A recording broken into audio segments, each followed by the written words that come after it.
Mami. Besar ni kotak. Oh, Mami. Mami.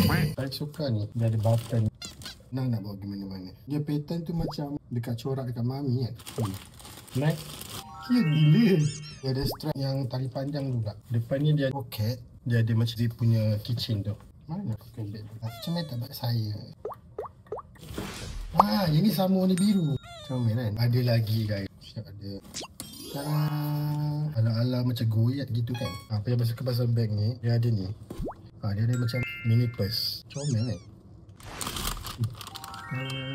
Macam ala-ala blind box ke. Macam ni kan. Kalau korang nak juga Mami Master X Christy and bag ni, boleh beli Mami pack besar. Kalau ada QR code, korang boleh redeem korang punya bag Mami Master X Christy and. Boleh, takkan tak boleh.